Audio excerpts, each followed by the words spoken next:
Stop.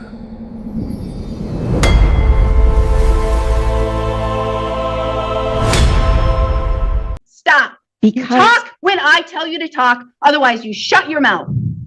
You are lying to the court right now. It's easy to see. You are lying to the court. It's a yes or no simple question. Does he pay $500 a month that you wrote down on this sheet, or does he not? The answer is no. All right, Zebedee Shaddis. And who are you, ma'am? I am Zebedee's sister and his Social Security representative payee. Okay. He doesn't have any money beyond that, and I'm the person Well, who's I get to responsible make for that paying. decision, so that's my choice, and my discretion, my decision. And I'll only allow you to sit there because you are his PR or payee, but otherwise only attorneys are allowed beyond, end up parties beyond that. We will go on the record in the matter 13 CF 132, State of Wisconsin versus Zebedee Shaddis. The state appears through Department of Correction agent Gretchen Anibis. We have Mr. Shaddis appearing in person without counsel. His sister makes an appearance with him. She is the payee for his, I believe, Social Security. What is your name? Naomi. Naomi Shaddis. Naomi Shaddis. And is it Naomi Naomi? All right. Ms. Anibis, please update the court as to where we are with Mr. Shaddis and what the DOC is requesting. Mr. Shaddis is currently unemployed. He has his sister for assistance. He needs family for assistance on day-to-day activity. From the knowledge of that was received from Minnesota, he does monthly visits over the phone. He is compliant. However, in regards to his restitution that he owes, which is $481,308.72, and his release in 2023, there has been no payment made. From his budget worksheet, I do see that there leaves no room. However, to make the victims feel whole, the department is requesting $254 a month. 481,000 and change. We do have victims here. I know we're in victims' rights compliance, and I don't have, this is such an old case. Did insurance not cover anything? I do have a victim for like the copy, like. The victim can speak if they know about Paul and Christine Stavney or Stavney. I'm Christine. Christine, and I know your husband passed away. I recall that. That's why I was hesitating. But it says $429,273.50 is payable to you. Did insurance not cover the house? Insurance covered, I don't remember what, but yes, we did receive insurance money. But I don't know. But, so you received insurance money, but was that the full value of your house? Because back in 2014, I mean, unless you were in a mansion, to me, it seems like the insurance company paid out and that you should not have been ordered. It should not have been $429,000. Okay, restitution breakdown. I'm going to the transcript. All right, well, I can't find that Judge Cutts, he went thoroughly over insurance in all aspects because there were multiple insurances and then you needed to go to high risk insurance and that there were some medical and other things that insurance didn't cover because you had AAA as well as other things. So it appears in the sentencing hearing, which also had a restitution hearing attached, insurance was gone thoroughly over. Who was providing this? Okay. Anytime? Yes. Okay. Thank you for your time, Your Honor. And as was said, the court had ordered restitution of $481,000, and it continues to have a financial impact on us. The house is not paid for, and I'm not able to retire yet. And we just respectfully request the court to enforce the restitution order, and we're just simply asking to receive what has already been determined is owed to us. And I thank you for your time and your attention, Lord. I was gonna say, sorry, I'm nervous. That's okay. All right. Thank you. All right. Is there anything else that you would like me to know? Everything else has been, okay, thank you. Status, if you can come up here and get to the microphone, please. Can you raise your right hand? Do you swear to tell the truth, the whole truth, and nothing but the truth, so help you God? Absolutely. And you are Naomi Status, you are Mr. Status's sister, Yes. and you are his payee? Yep. And so you are responsible for accounting all of the income he receives and expending all of the expenditures and amounts that he owes, correct? Correct. And so how long have you been doing this? He was approved in April of 2025. We did not receive any payments until I believe it was the end of July 2025. Did he get back pay? It comes in installments, and I believe there has been 2 installments. And how much were those installments? I have those records right here. Allow me a moment. In 2025, he received $12,063.27. So that includes back pay and payments that he received. That's total Social Security? Total Social Security for the year of 2025, realizing that he did not receive any funds at all prior to that. And how much is he receiving a month in payments right now? Well, as of April 10th, it says you will receive $464 until the 3rd of each month. I have a copy of that document here if you would like one. Your oath. I take you for your word. All right. And where does he currently reside? He resides. I'm going to ask and get some.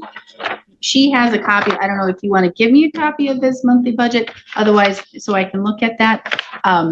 Because I'm just going to ask you all these questions that you've probably already filled out before. Yes, please. So here it says he receives a total of $1,014 a month. That's true. He used to. It was being subsidized by the state of Minnesota. They asked us to renew that information in March, and we sent the information in. But my understanding is there's a backlog, and so he also is a recipient of Hennepin County Social Services. Like he has a job coach, and all of those additional services have stopped. And so they may be reinstated once they process the documents. My understanding is it's income eligible because he is SMART certified by the state of Minnesota. So he's a person who has a recognized disability, and that's as of December 30th, 2024. And it's good until May 31st, 2027. So right now, he's not receiving any additional services. Is he getting any type of food share, rental assistance, those kinds of things? none, and he hasn't gotten any of those things. And beyond his Social Security disability payments, he has received services from the state of Minnesota, but he has not received any kind of cash or something like that. I also have the case plan from his case manager that would have been accurate through the end of March, if you would like to look through the services that he's received. I may, but for right now, is there a reason why he hasn't applied for a food benefit? He should qualify for sure. Well, to be frank, I am a full-time teacher, and I tore my ACL, and so he only gets the help that I'm able to put through the time and effort. It's not something that he can do on his own. So That's why we have government workers. I am in regular contact with his case manager. Her name is Carrie through the Hennepin County Social Services, and she hasn't applied. I don't know the answer to that. It just makes me question, because I practiced law in Minnesota for over 10 years. Plus, I know Minnesota versus Wisconsin, they have far better resources and far better benefits for people who are in need. And it's just very surprising that even on a $1,014 a month, let's just say he still gets that he's not eligible for food assistance or housing assistance or those types of things. He works, he volunteers it's an unpaid position, but at a food shelf every week, and they have what they call bonus. And so he brings home I think food that's- from that's there, great. and he also goes through the food shelf sometimes and brings home some food. Great, grand, wonderful. That's great. That's on top of what the state would help and assist him with, though.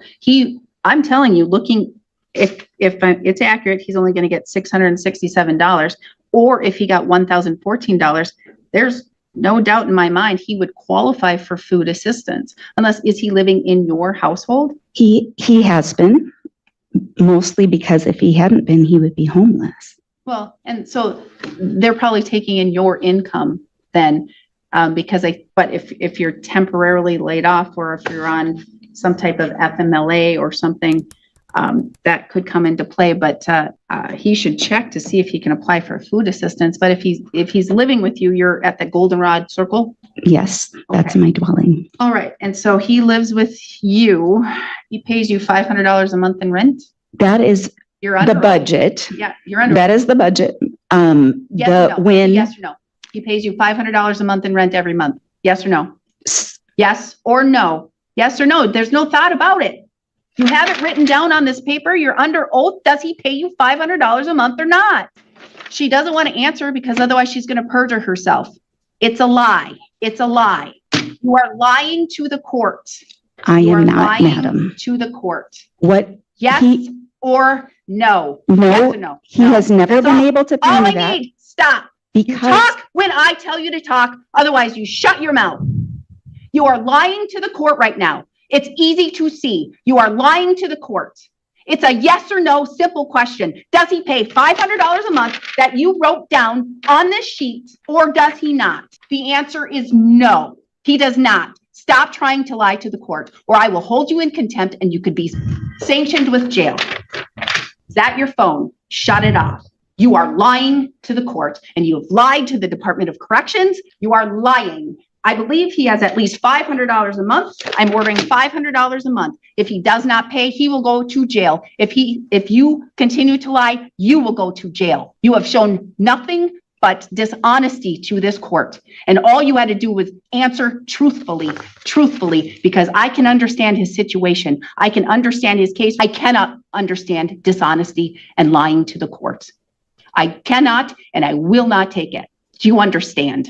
That is a yes or no question. Do you understand? yes, All right, $500 a month. We're going to have another hearing here in June. We'll go from there, because if he had $500 a month to show on this little document that he can pay you for rent, which he is not, which is a lie, then he can pay $500 a month, and we will go from there. I will set another hearing, not one more word. June 15th at 2:00. Actually, 2:15. I'm holding 2:00 for somebody else who is dishonest with the court. June 15th at 2:00 or 2:15. I will check to make sure that he is making his payments. I will put you, if you decide to come again, I will put somebody under oath so that they know that they face perjury and contempt of the court, which could be a crime, under oath, so that I can get real and accurate and true information. And what I'm going to order then too is I want to see his banking account records. Every dollar that comes into his account, every dollar that goes out. And if you can show me that he can't afford $500 a month, at that time I will listen, not as carefully to you because you are shown that you are dishonest to the court, but I will listen. June